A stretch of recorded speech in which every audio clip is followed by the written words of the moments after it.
Hi everyone. I just wanted to state that in this video, um, I do have an error. I keep saying that Mission Impossible Fallout is Mission Impossible 5, and it's actually 6. I don't know what I was thinking. Somehow I totally forgot Ghost Protocol. I don't know how, but somehow I did. So I do apologize. I want you to know in advance that there are a few times in this video that I do refer to it as Mission Impossible 5, and it's actually Mission Impossible 6.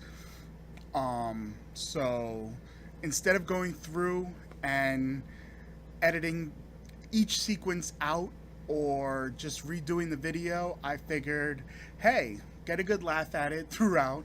I made a big mistake, but hey, I just want you to know that it's in there. I was wrong. I'm sorry, but enjoy the video.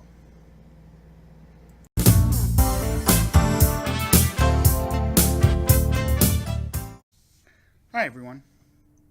I'm Chris LaFont. This is Movie Time with Chris,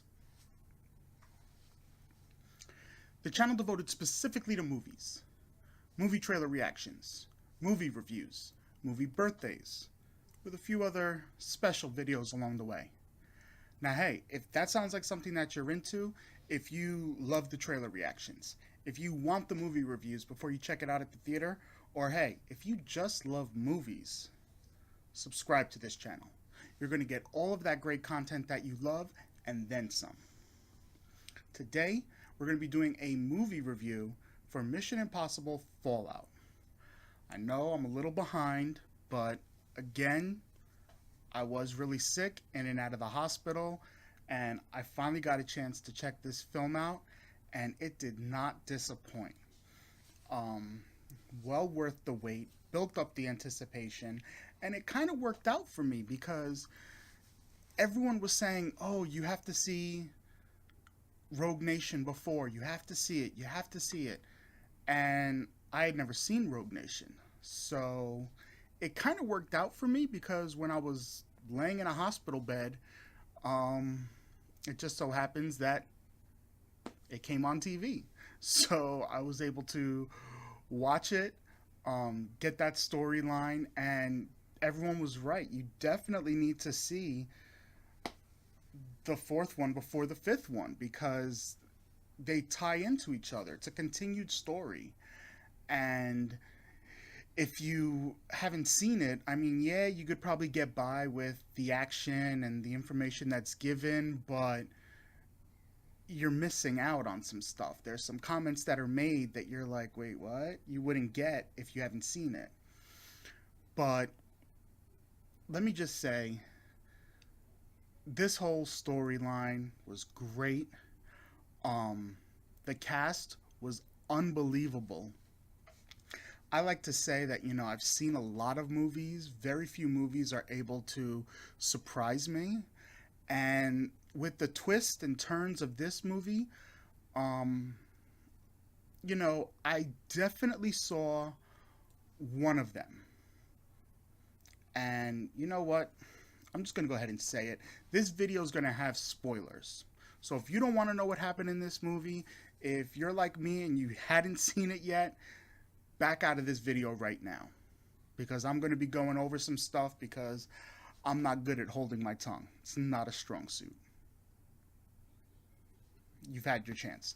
All right, so the twist of Henry Cavill's character being Lark, I picked up on that not right away, obviously, but when he went to give Angela Bassett that file and tried to blame things on Hunt.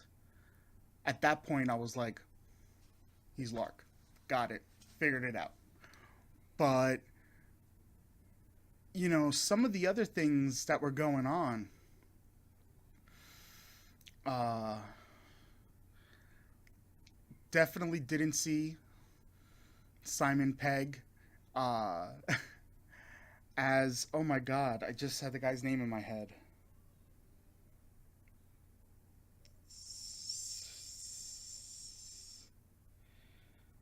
Oh God, the bad guy, Lane. I can't think of his first name in the movie.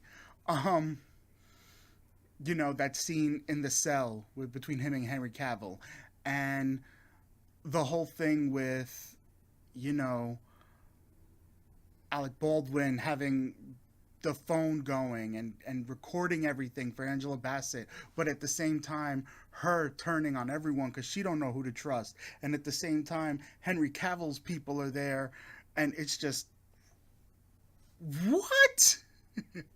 um, I think that's why it definitely threw me off is that there were so many different twists and turns in this movie that I just couldn't keep up. Mentally, I was not prepared for that. But as I said, Henry Cavill being Lark was kind of obvious, but man, he played that role. And that bathroom fight scene, when you see Superman there kind of reload his arms, I'm sure that's what a lot of people were saying. Oh, look at Superman. Um, for me, though, he's still, when people look at a certain character, they are certain people. I can't say Tom Cruise, when people see him, they think Ethan Hunt because he has such a long resume. Kind of the same thing with like Denzel or Samuel L. Jackson, who's been in everything. But, when people see Robert Downey Jr., yeah, he's been in a lot. He has a long resume. He's been in movies since he was 5. But when people see him, they see Iron Man. They see Tony Stark.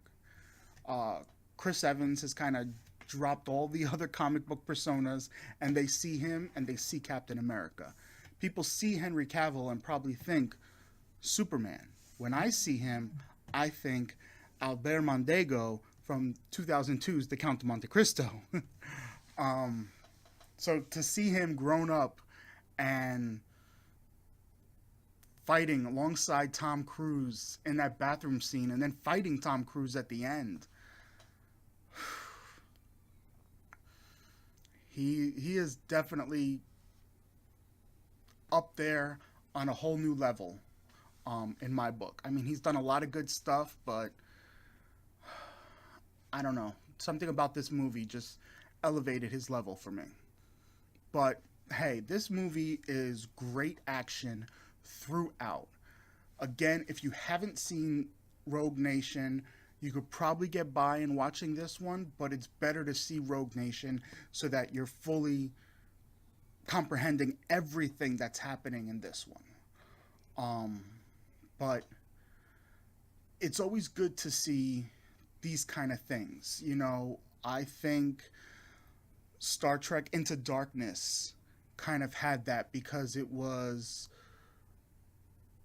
you know, Kirk and Spock and them, the Enterprise going up against Khan, who for a short period was trained at Starfleet. He knew their systems and everything.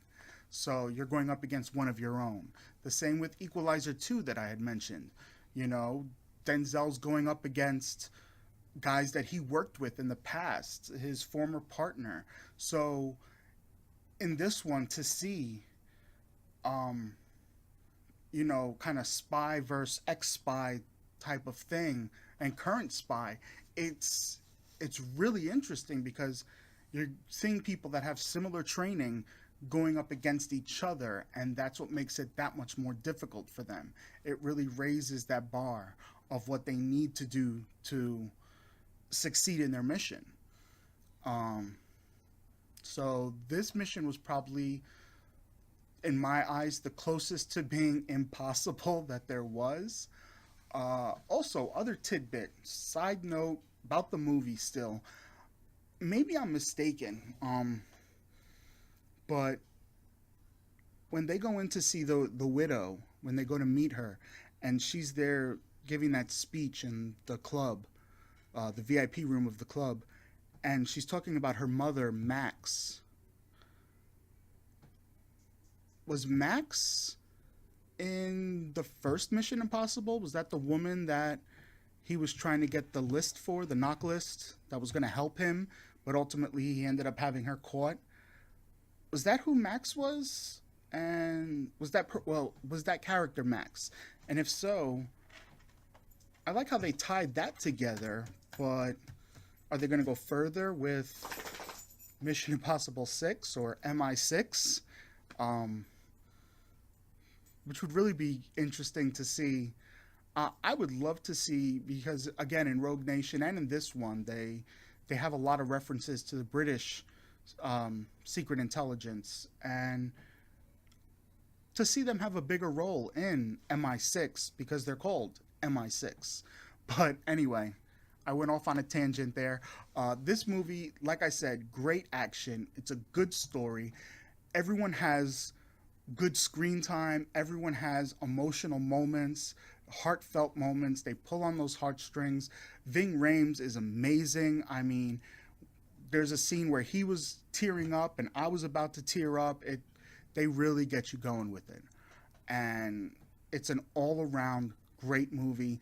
That's why it's doing amazing at the box office right now. The public is speaking about how great this movie is. So if you haven't seen it, definitely check it out.